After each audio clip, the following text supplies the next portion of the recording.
열왕기상 19장 3절에서 8절 다 같이 읽겠습니다. 그가 이 형편을 보고 일어나 자기의 생명을 위해 도망하여 유다에 속한 브엘세바에 이르러 자기의 사환을 그곳에 머물게 하고 자기 자신은 광야로 들어가 하루 길쯤 가서 한 노뎀나무 아래 앉아서 자기가 죽기를 원하여 이르되 여호와여 넉넉하오니 지금 내 생명을 거두시옵소서. 나는 내 조상들보다 낫지 못하니이다 하고 로뎀나무 아래 누워 자더니 천사가 그를 어루만지며 그에게 이르되 일어나서 먹으라 하는지라. 본즉 머리맡에 숯불에 구운 떡과 한 병물이 있더라. 이에 먹고 마시고 다시 누웠더니 여호와의 천사가 또 다시 와서 어루만지며 이르되 일어나 먹으라. 네가 갈 길을 다 가지 못할까 하노라 하는지라. 이에 일어나 먹고 마시고 그 음식물의 힘을 의지하여 40주 40야를 가서 하나님의 산 호렙에 이르니라. 아멘.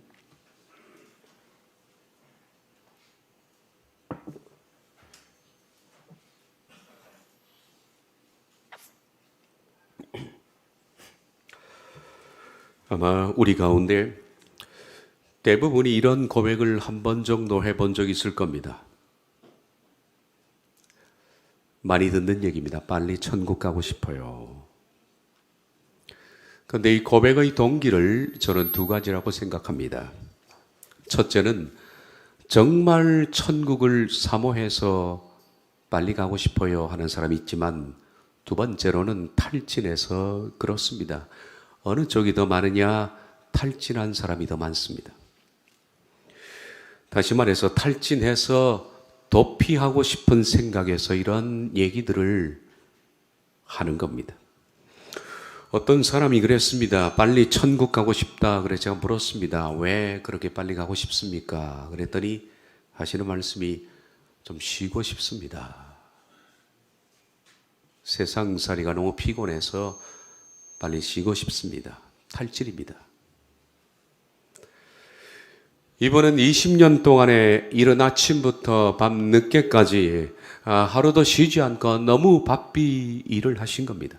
그래서 정신과 몸이 지칠 대로 지쳐 있었습니다. 그래서 그가 믿는 하나님의 나라를 빨리 가고 싶다 그렇게 말한 겁니다. 천국을 정말 사모해서 빨리 하나님의 나라 가고 싶을까? 아니면 탈진해서 피아노의 세계로 도피하고 싶어서 그럴까? 이것을 간단하게 구별할 수 있는 방법이 있습니다. 그것은 천국을 정말로 사모해서 빨리 가고 싶다 하는 사람은 지금 내 삶이 행복한 사람입니다. 행복한 사람입니다. 그러나 탈진해서 도피하고 싶어서 그런 말을 하는 사람들은 지금 자신의 삶이 헝클어져 있는 사람일 겁니다. 너무 피곤하고 너무 외롭고 힘듭니다. 여러 가지 사정이 좋지 않아서 그런 겁니다. 그것은 탈진인데 하나님의 나라는 탈진자들이 도피하는 장소는 아닙니다.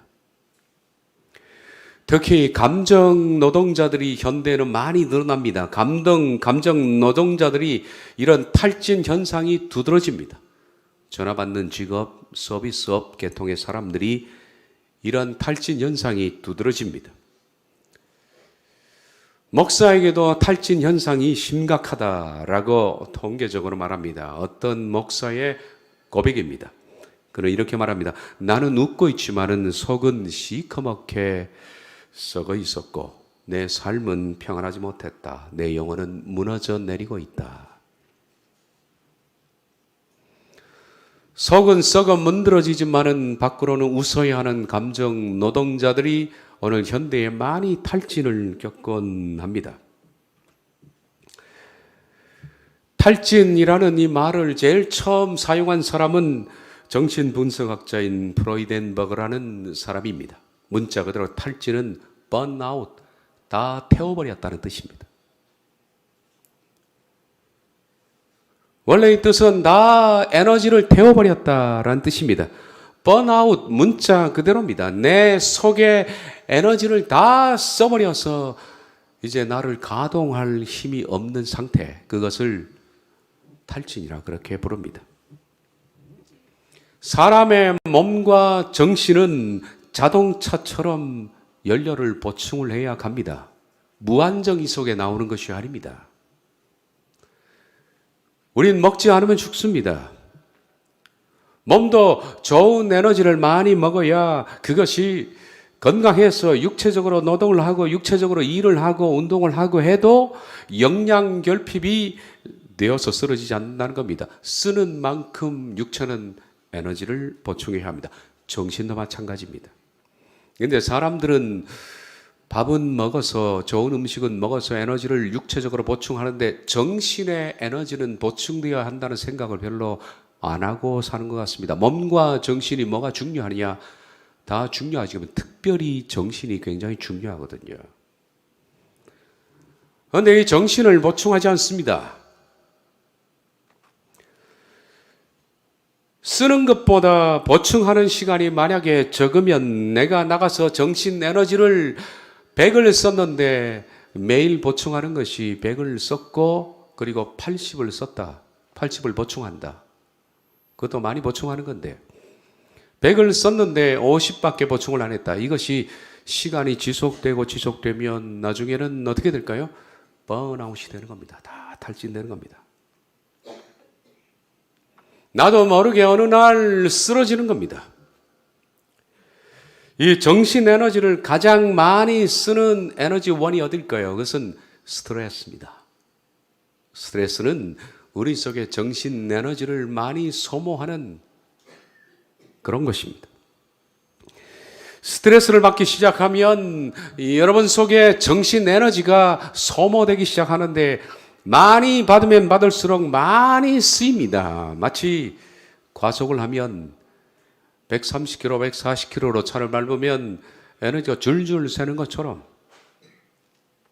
7, 80km의 적정 속도로 차가 달리면 에너지 소모가 적지 않습니까? 근데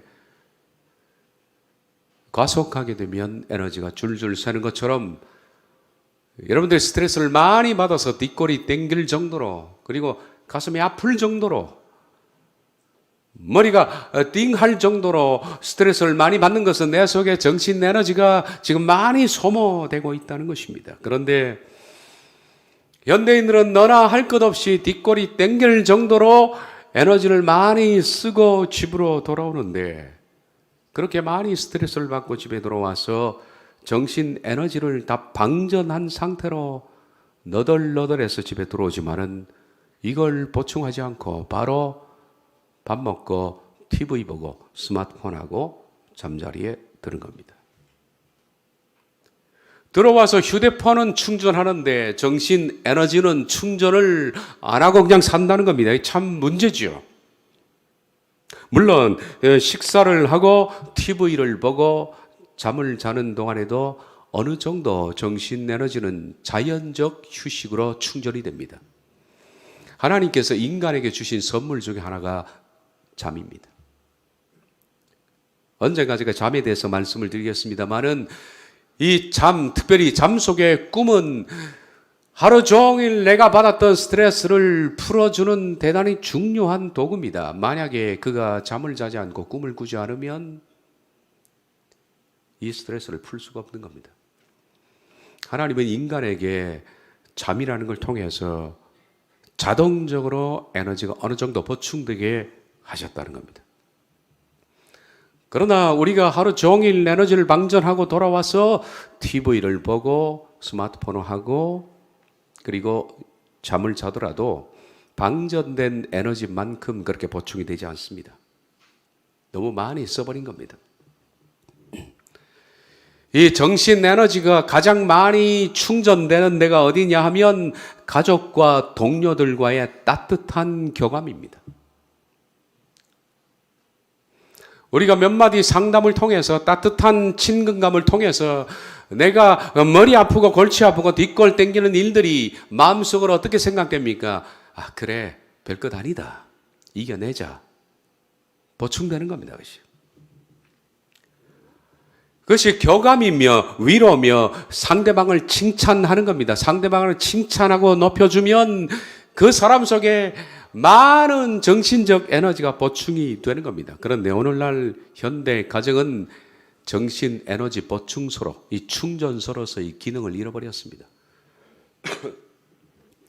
부부가 냉전하고 무관심하고 또 때로는 너무 바빠서 만날 시간도 없고 함께 식탁에서 대화할 시간도 없는 이 가족, 여기는 충전소로서의 기능을 잃어버렸기 때문에 나가면 전부 에너지 고갈 상태에 눈이 돌아간 사람들만 잔뜩 있는 겁니다. 그래서 건드리기만 하면 마귀가 튀어나오는 거죠.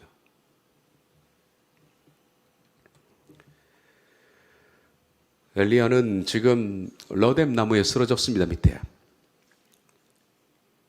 왜 쓰러졌을까? 번아웃입니다. 탈진이 된 겁니다. 엘리야는 다 탈진이 된 겁니다. 엘리야 속에 정신 에너지가 지금 하나도 남아있지를 않았습니다. 하도 그럴 것도 그럴 것이 몇 년 동안에 앞으로 원 보고 홀로 그렇게 달려왔으니 이걸 누가 채워 넣을 수도 없어요. 혼자 그렇게 앞장서서 달렸으니 고갈될 만도 하죠. 그럼 방전이 된 겁니다.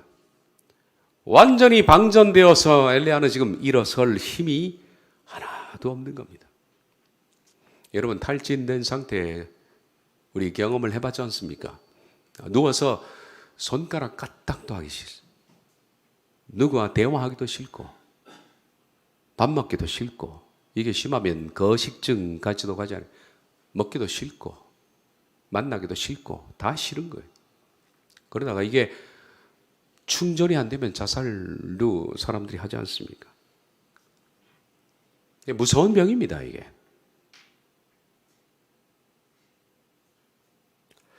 이 탈진 상태에 처한 사람들이 공통적으로 많이 하는 말이 있는데 그것은 죽고 싶다라는 겁니다. 죽고 싶다. 그래서 많은 그리스도인들이 죽고 싶다는 말을 못하니까 그렇게 말합니다. 천국 빨리 가고 싶다.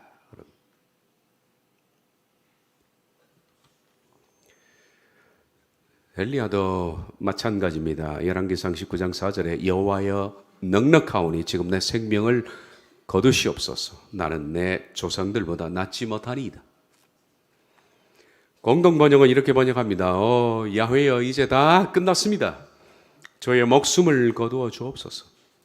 선조들보다 나을 것 없는 못난 놈입니다. 이렇게 말합니다.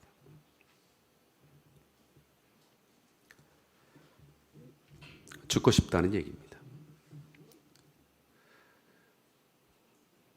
엘리야뿐만 아니라 많은 사람들이 오늘날 탈진되어서 살아갑니다.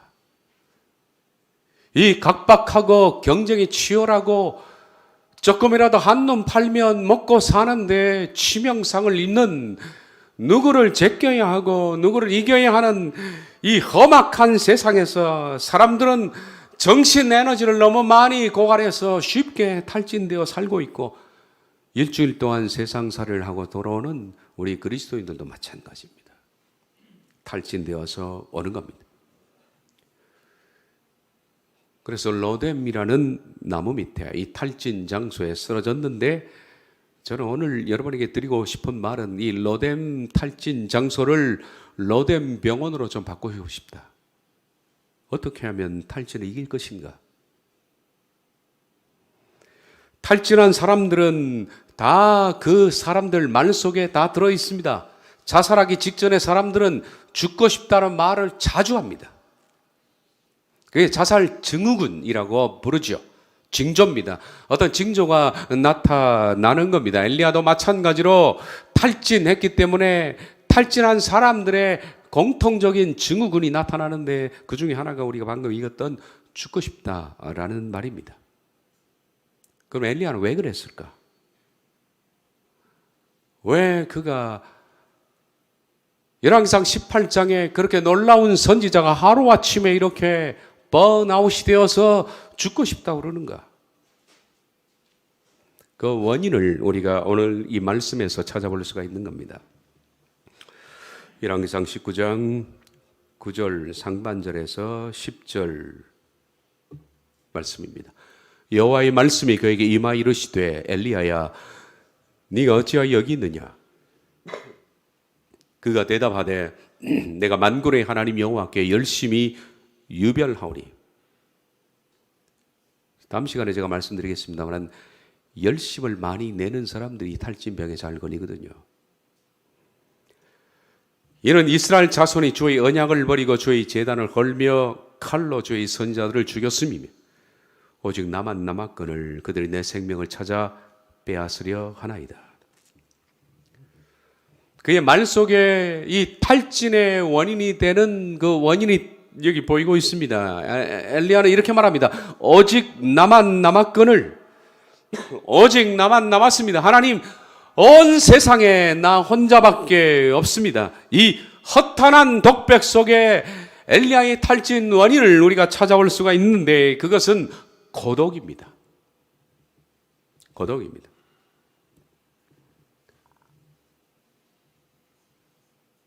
엘리야는 온 세상에 마치 텅 빈 장소에 혼자 서 있는 듯한 그런 느낌을 받는 겁니다. 나는 혼자구나. 차라리 무인도에 갇혀 있으면 그것이 더 낫습니다. 그런데 주변의 사람들은 지천인데 많은 사람들 중에 그런 고립이 된 겁니다. 이게 더 무서운 고립입니다. 현대인들이 가장 무서운 게 뭐냐 하면 차라리 외딴 낙도에 사는 것이 덜 고독합니다. 많은 사람들 가운데에서 통하지 않아서 교감이 없어서 혼자 고립된 것 같은 현대인은 무서운 질병을 앓고 있는 겁니다. 그는 너무 고독했습니다. 엘리야는 주위를 돌아봐도 그의 심경을 터놓고 얘기할 수 있는 친구가 없었습니다.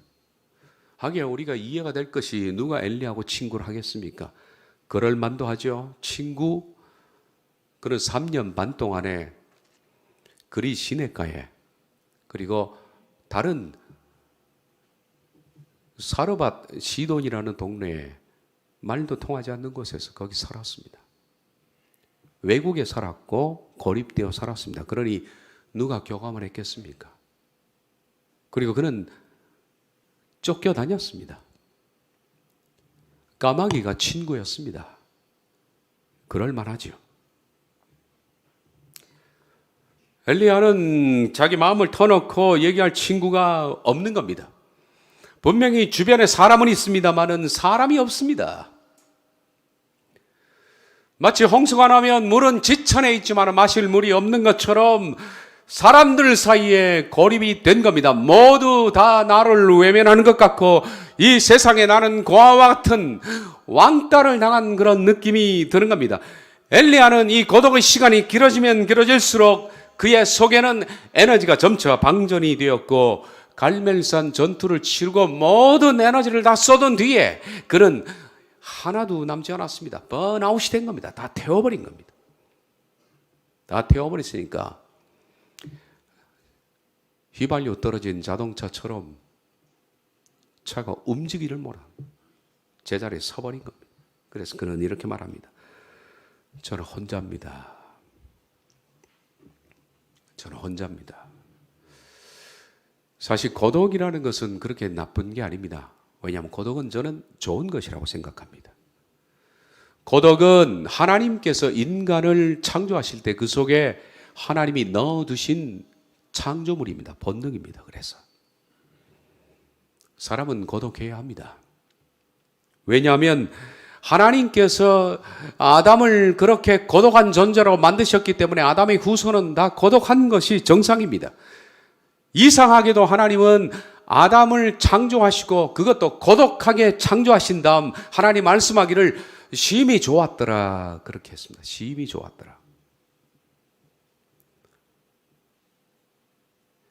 만약에 고독이 하나님이 창조하신 창조물이 아니라면 인간 창조 후에 하나님이 심히 좋았더라 하지 않았을 겁니다. 그러나 완벽한 창조물 이 아담 속에는 하나님이 흠을 하나 만들어 두셨는데 그것은 고독이라는 흠집입니다. 창세기 2장 18절에 여호와 하나님이 이르시되 사람이 혼자 사는 것이 좋지 아니하니 하나님이 인간을 창조하시고 좋았더라 심히 좋았더라 했는데 좋았더라 한 것 속에 좋지 않은 것이 들어있는 겁니다. 그것은 고독입니다. 내가 그를 위해서 덮는 배필을 지으리라 하시니라. 하나님이 아담을 불완전하게 창조한 것이 아닙니다. 완벽하게 창조했습니다. 우린 완벽이라는 개념을 이렇게 생각합니다. 흠이 없는 것일 거야. 저 사람 완벽해 라는 것은 저 사람은 정신적이고 육체적이고 그리고 지식적이고 모든 측면에 있어서 틈이 없어. 완전히 저 사람은 경지에 이르렀어. 그럴 때 완전하다 하지만은 그걸 가르쳐서 바보라 그러는 겁니다. 그건 기계지 사람이 아닙니다. 사람은 그 속에 흠이 있어야 완벽한 겁니다. 똑똑한 사람은 뭔가 멍청한 게 있는 게 그게 좋은 창조물입니다. 만약에 하나님께서 인간을 창조할 때 고독을 창조하지 않았더라면 인간은 어떻습니까? 네가 필요 없습니다. 네가 필요 없어. 혼자 있어도 이렇게 마냥 행복하고 아무 부족함이 없는데 왜 우린 결혼해야 합니까? 왜 친구가 필요한 겁니까? 왜 우정이 필요한 겁니까? 왜 사회가 필요하고 왜 더불어 사는 사람들이 필요하고 가족이 왜 필요한 겁니까? 고독하기 때문에 이 고독의 장소 속에 누군가를 채워 넣으려고 사람은 하는 겁니다. 그래서 내가 고독해서 네가 필요하고 그래서 결혼도 하고 고독해서 친구도 찾고 고독하기 때문에 사람은 신을 찾게 되어 있는 겁니다. 하나님은 분명히 인간 속에 허공을 만들어 두셔서 그 허공에 누군가 채워 넣어야 완전하게 하는 하나님의 놀라운 창조를 하셨는데 그래서 우리들은 사람이 필요한 겁니다. 그게 완전한 거죠. 그래서 분명히 고독은 하나님께서 만드신 창조물입니다. 고독한 게 좋습니다. 그런데 문제는 뭐냐 하면 이 고독을 내가 너와 함께 풀어나가라고 하나님 만드신 부분인데 그리고 나아가서는 이 고독 이것이 신을 찾게 하는 본능적인 기관입니다. 그래서 누군 그렇게 난 복음을 듣지 못했습니다. 무슨 말을 하십니까? 인간은 본성적으로 신을 갈구하는 마음을 하나님이 다 놓아뒀기 때문에 누가 내게 복음을 전하지 않아도 스스로 하나님을 찾도록 하는 기능이 다 있습니다. 변명할 수 없습니다. 우리 속에 찬바람이 부는 이유가 속에 사람으로 친근히 해도 인생이 노후가 되면 허전한 겁니다. 왜 그럴까? 그것에 신의 공간에 하나님이 부르시는 소리거든요. 그런데 문제는 고독해도 계속 혼자 있는 겁니다. 고독이라는 신호는 내가 너와 가까이 하라는 신호입니다. 고독이라는 사인은 사람의 사랑을 필요로 하고 나도 격려하고 그도 격려하라고 더불어 살아라고 하나님께서 보내주시는 사인인데 따뜻한 감정을 나누고 서로 격려하고 서로 위로하고 그렇게 지내라고 하나님께서 고독이라는 사인을 주시는데 이걸 무시하고 혼자 고립되는 것이 문제입니다. 고독과 고립은 다릅니다. 고독의 상태가 더 진행되면 고립이 되는 겁니다. 그런 점에서 고독을 넘어서서 고립에 처한 현대인들이 너무나 많은 겁니다. 고립에 처한 현대인들이.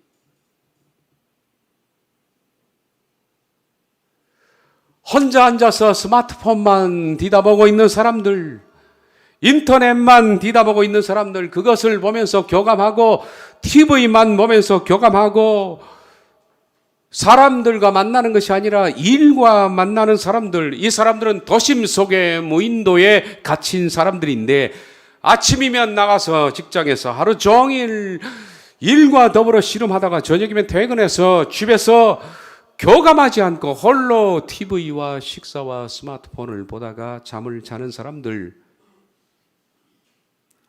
아주 위험한 사람입니다. 정서가 다 메말라 버리는 겁니다.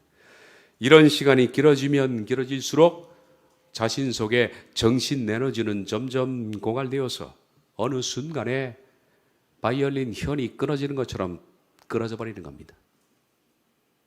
그때 정신이 나가는 거예요. 나가는 겁니다. 그런데 오늘 현대인들은 교감하려고 하지 않습니다.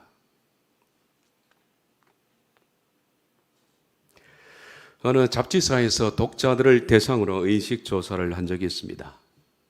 첫 번째, 속상할 때 당신은 어떻게 하느냐? 6가지 답을 6번까지 동그라미 치는데 저도 한번 해봤습니다. 속상할 때 어떻게 하냐? 첫 번째, 술을 잔뜩 취하도록 마신다. 두 번째, 여러분도 한번 어디에 체크를 할지 생각해 보십시오. 두 번째, 디스코텍에 가서 진땀 나도록 흔든다. 세 번째, 노래방에 가서 목이 쉬도록 소리를 지른다. 노래방에서 그때 부르는 1위 곡이 소양강 처녀예요. 소양강 처녀는 누가 불렀는지 그 가수의 곡은 한국 사람들의 정신적 발전에 많은 지대한 공헌을 끼쳤습니다. 네 번째, 문을 걸어 잠그고 누문 불출한다. 다섯 번째, 친구를 만나서 수다를 떤다. 여섯 번째, 혼자 차를 몰고 드라이브를 한다. 6가지 가운데 체크를 하라는. 두 번째, 당신이 선택한 그 방법으로 속상한 게 풀어졌느냐? 제일 많이 나온 답이 일시적으로는 해소가 됐지만은 완전히 풀어지지는 않았다. 세 번째, 당신이 선택한 6가지 가운데 어느 것이 가장 좋았느냐? 디스코테에 가서 흔든다, 소양강 처녀를 부른다, 이런 게 가운데서 제일 좋은 게 친구를 만나 수다를 떤다. 이게 1위였습니다. 네 번째 질문입니다. 당신은 속을 터놓고 깊은 대화를 나눌 친구가 있는가? 그런 친구 없다라고 답한 사람이 92.5%.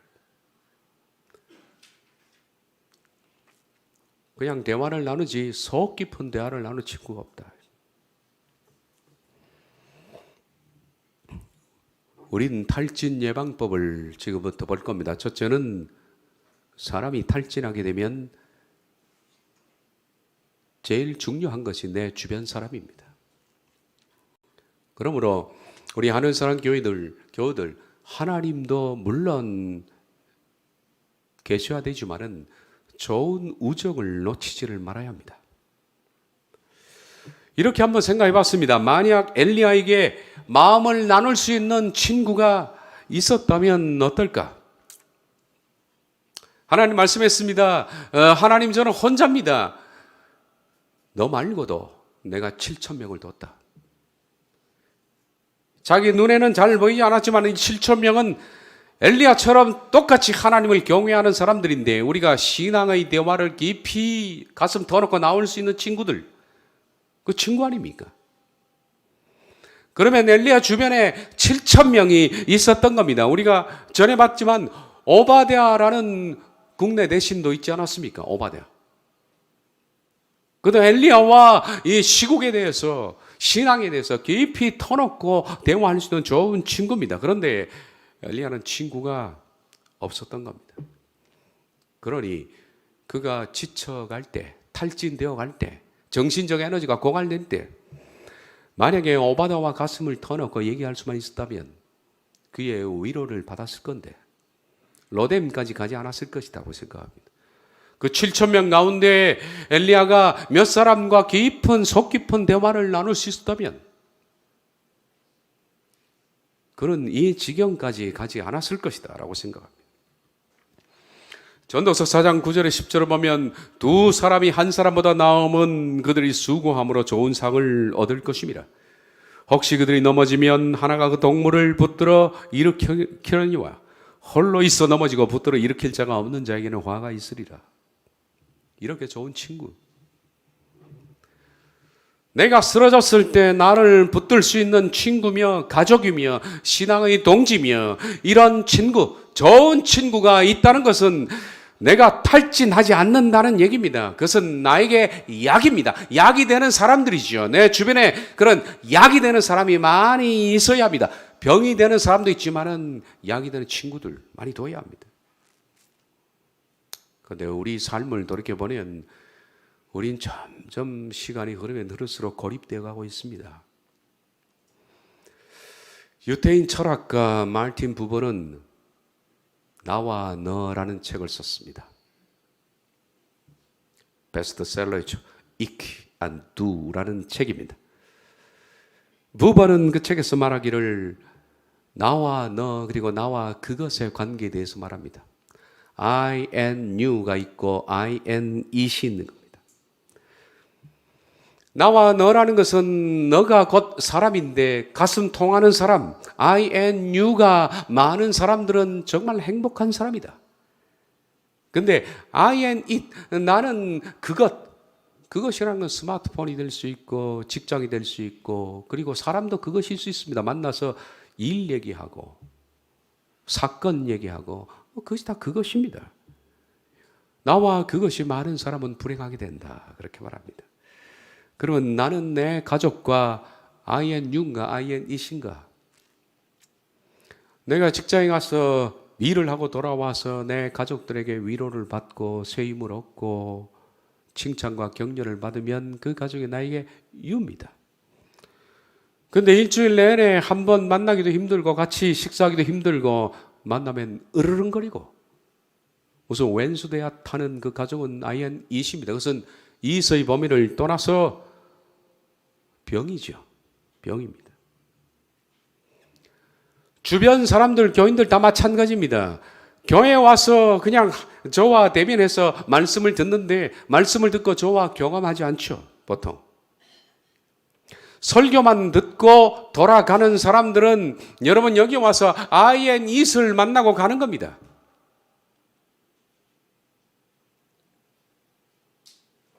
교우들 사이에서 깊은 마음에 따뜻한 경험 없이 그냥 설교라는 그 목적 때문에 먼 곳에서 드라이브하고 와서 이곳에 앉아서 그것을 충족하고 돌아간다면 여러분은 머리는 it으로 채워질지 몰라도 you는 내 가슴에 채워지는 것인데 가슴은 말라 비틀어지는 겁니다. 번아웃 될 수 있다는 겁니다. 나와 그것, 정보, 그리고 내게 유익을 주는 것. 그러나 나와 너는 내게 행복을 주고 사랑을 주고 위로를 주고 긍휼을 주는 겁니다. 그런데 우리가 살면 느끼는 거지만은 나와 너는 점점 적어집니다. 요즘 그것을 심각하게 느낍니다. 내 주변에 너가 없어지는 겁니다. 너였다가 뭔가 다투고 뭔가 틀어지면서 it으로 바뀌어버리더라고요. 예전에는 I and you였는데 I and you가 이제는 나의 it이 됩니다. 그래서 내 주변에 I and it이 점점 많아지면 사람은 많더라도 말이 안 통하니까 가슴이 안 통하니까 외롭고 고독하고 겨울이 되는 겁니다. 나와 너가 많을수록 행복한데 가슴이 따뜻해지고 봄날이 되는데 나이가 들면서 점점 이유가 없어집니다. 주변에 점점 it으로 바뀌어요. 나와 너는 이해하고 사랑하고 긍휼을 가지고서 전 인격을 기울여서 내 흉금을 털어놓고 얘기할 수 있는 친구. 그 사람과 대화하면 내 속에 따뜻함이 흘러오고 받았던 스트레스가 녹을 수 있는 그런 사람들이 주변에 점점 줄어들고 있다는 겁니다. 옛날부터 친구를 한문에서 직이라고 불렀습니다. 그런데 저는 이것을 친구와 구별하고 싶습니다. 직위와 친구는 같은 것이 아니라고 저는 생각합니다. 직위는 친구의 범위를 훨씬 넘어선 겁니다. 우리가 정말 가져야 할 유입니다. I and you가 직입니다. 알 지자의 자기 기자입니다. 곧 직이라는 것은 내 마음을 아는 사람이라는 거예요. 나를 알아주는 사람. 내 마음을 알아주는 사람, 내 눈물과 내 아픔을 알아주는 사람, 그래서 나와 더불어서 마음을 같이 해줄 수 있는 사람, 그 사람이 직이 아닙니까? 이런 직위가 내 인생에 있다는 것은 그 사람에게 큰 복이 되는 겁니다. 그런데 우리 주변에 친구라고 부르는 사람은 많지만은 직위는 심히 더 적습니다. 진실한 사랑으로 대할 수 있는 직위. 내가 외롭고 힘들 때 아무 말 없이 나를 신뢰해 줄 수 있는 그런 직위 말입니다. 힘들고 쓰러졌을 때 나의 손을 잡고 이렇게 세워줄 수 있는 직위, 이런 직위가 적은 겁니다. 근대사에서 가장 불행한 사람 중에 하나가 히틀러입니다. 아돌프 히틀러. 언젠가 히틀러 전기를 본 적이 있는데 그 전기에 그 작가가 이런 글을 썼습니다. 아돌프 히틀러의 불행은 그에게 친구가 없었다는 것이다. 친구가 없었다.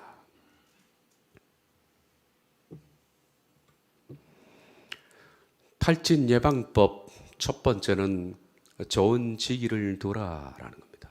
여러분, 좋은 직위를 두려면 어떻게 됩니까? 내가 좋은 직위가 되면 됩니다.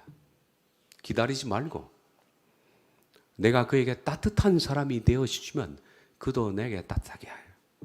그러면 직위가 형성되는 거죠.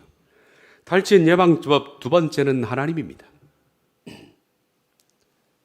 그래서 오른손에는 하나님, 왼손에는 직위. 행복한 사람이 되는 거죠. 앞에 말했던 마틴 부버 얘기를 좀 더 해보겠습니다. 우리는 나와 너의 관계를 맺어가야 하나 나와 그것으로 사람이 점점 바뀌고 있지 않습니까? 그런데 부버는 말하기를 나와 너는 그래도 변한다는 겁니다. 그렇죠. 예전에는 분명히 너였습니다. 말이 통하고 가슴이 통하고 훈훈했던 관계인데 시간이 흐르면서 그 유가 이시되는 경우를 우리 많이 봤습니다. 우정이 식어버린 겁니다. 그래서 그냥 아는 사람이 됐는데 이수로 변합니다. 따라서 유는 참 오래 가기가 힘이 듭니다. 물론 우리가 오래 가는 직위를 우리 주변에 갖고 있다는 것은 참 행복입니다. 그런데 부버는 말하기를 유는 변할 수 있다. 언제나 이수로 바뀔 수 있다.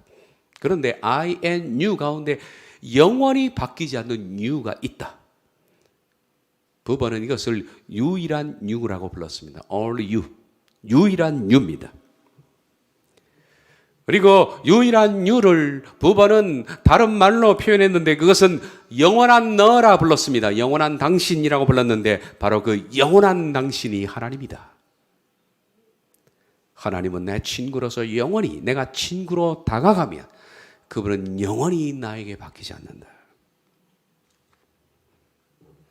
그래서 탈진 예방법 두 번째는 내게 하나님이 가까이 계신가. 그런 사람은 쓰러지지 않습니다. 저는 이 말씀이 참 좋습니다. 표준세 번역으로 보겠습니다.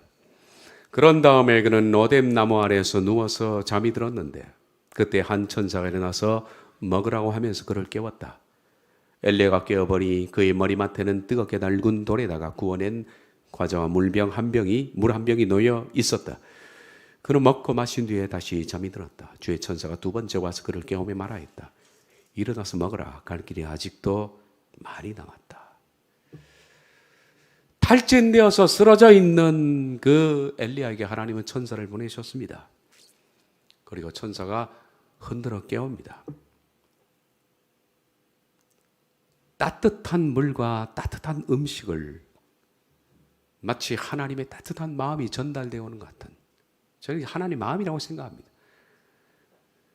지쳐 쓰러져 있는 엘리야를 네가 왜 그러냐, 선지자 꼴에 그게 뭐냐 라고 책망하는 것이 아니라 따뜻한 마음을 담은 물과 떡을 공급해 주었습니다. 먹고 다시 쓰러지니까 천사가 기다렸다가 두 번째 깨웁니다. 또 먹자.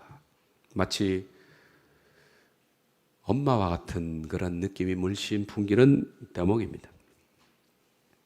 이 물과 떡은 엘리야로 하여금 옛날을 생각나게 합니다. 옛날 그릿 시냇가에서 까마귀를 통해서 공급했던 그 하나님의 그 따뜻했던 시간들을 상기시키고, 그리고 따뜻한 물과 떡은 하나님의 마음이 그대로 전달되는 그거. 그래서 그는 그 따뜻한 것을 먹고 마시면서 마음까지도 치유되었을 것이라고 그렇게 생각합니다. 이 따뜻한 떡과 음식을 가지고 치유하는 것은 엘리야뿐만 아니에요. 하나님은 이런 방법을 자주 쓰시는 것 같습니다. 요한복음 21장 보면 실패한 베드로에게 예수님이 그를 고치시는 장면입니다. 육지에 올라버린 숯불이 있는데 그 위에 생선이 놓였고 떡도 있더라. 그들이 조반 먹은 후에 예수께서 시몬 베드로에게 이르시되 요한의 아들 시몬아, 네가 이 사람들보다 나를 더 사랑하느냐 하시니 이르되 주님 그러합니다. 내가 주님을 사랑하는 줄 주님께서 아시나이다. 이르시되 내 양을 먹이라 하시고, 두 번째 이르시되 요한의 아들 시몬아, 네가 나를 사랑하느냐 하시니 이르되 주님 그러하니이다. 내가 주님을 사랑하는 줄 주님께서 아시나이다. 이르시되 내 양을 치라 하시고, 세 번째 이르시되 요한의 아들 시몬아, 네가 나를 사랑하느냐 하시니 주께서 세 번째 네가 나를 사랑하느냐 하심으로 베드로가 근심하여 이르되 주님 모든 것을 아시오며 내가 주님을 사랑하는 줄을 주님께서 아시나이다. 이르시되 내 양을 먹이라. 내 양을 치라 먹이라, 이거 양을 맡길 만한 상황은 못 됩니다. 베드로는 실패했습니다. 3번이나 예수를 부인했습니다. 그는 숯불가에서 3번이나 예수님을 부인했는데 마지막 3번째는 저주하며 맹세했다 그랬습니다. 다시 말해서 내가 그분을 알면 하나님이 나를 저주할 거다. 나는 절대 모른다. 그렇게 저주하며 맹세했습니다. 그럼 무너졌습니다. 그 뒤에 닭이 울 때 그는 처참하게 무너졌습니다. 이 꼴이 뭐냐, 이게 내가 도대체 할 짓인가? 인간으로서도 할 짓이 못 되는 거죠. 다 버리더라도 저는 주님을 버리지 않겠습니다라고 맹세했고 굳게 충성을 다짐했던 그가 이렇게 처참하게 무너지면서 그는 너무 격심한 스트레스를 받았는지 탈진이 되었습니다.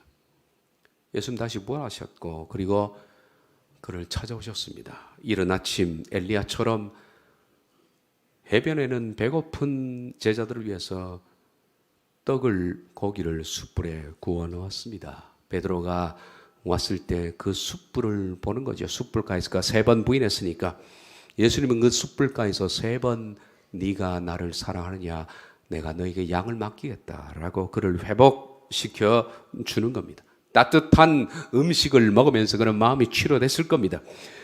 네가 나를 사랑하느냐, 배신한 베드로는 3번 사랑한다고 했는데 이 대화는 이렇게 이야기하면 됩니다.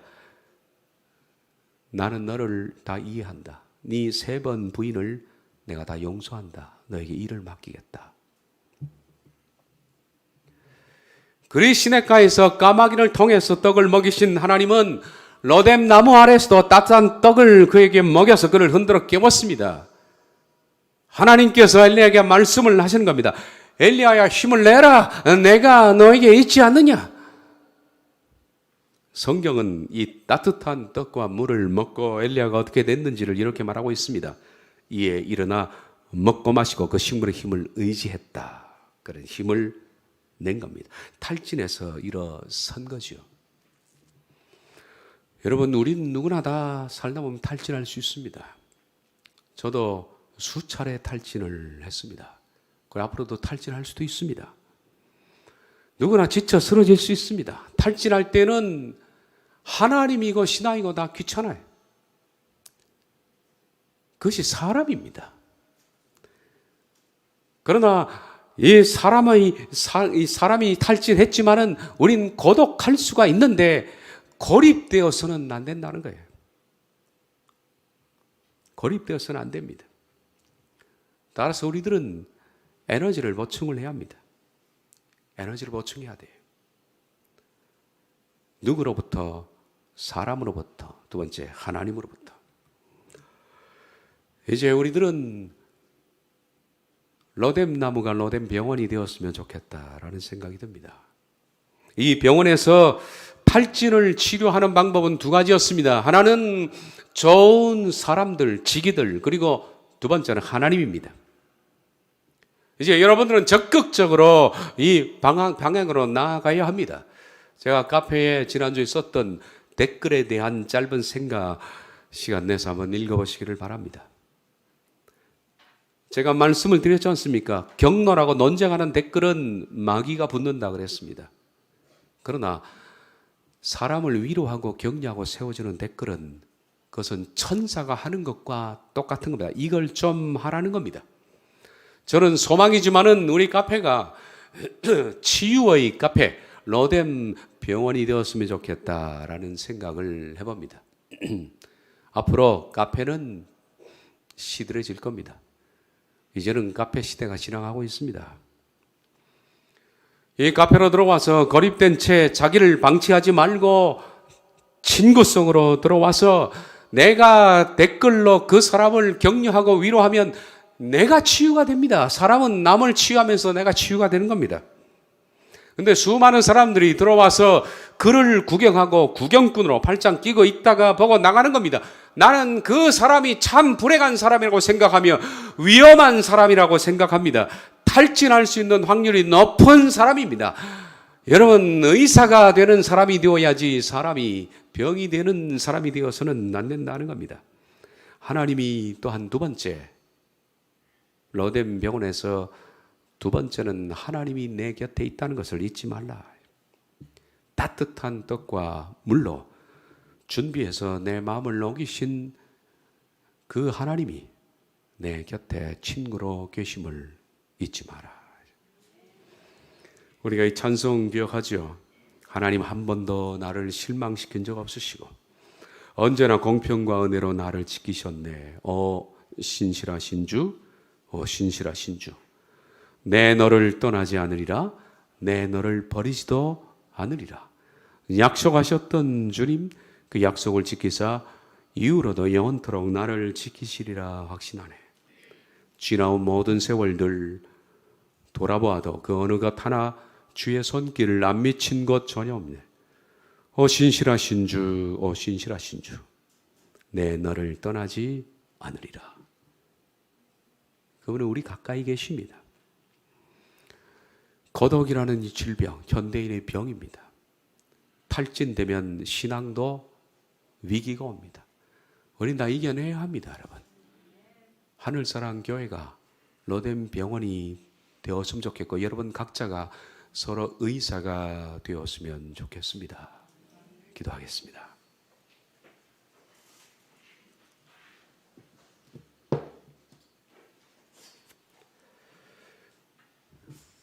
모든 사람들은 다 외롭습니다. 살아가는 것이 힘겨워합니다.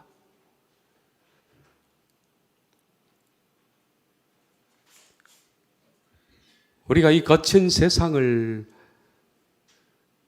내 곁에 지기와 그리고 하나님이 계시다면 우리들은 좁은 길이라도 행복하게 갈 수가 있습니다. 그래서 하나님 공동체로 만드신 줄로 압니다. 이 공동체를 사랑하며 이 공동체에서 우리가 그러한 사람들이 되게 해주시고 하나님을 깊이 만나고 살아가는 우리가 되게 해주옵소서. 예수님의 이름으로 기도하옵나이다. 아멘.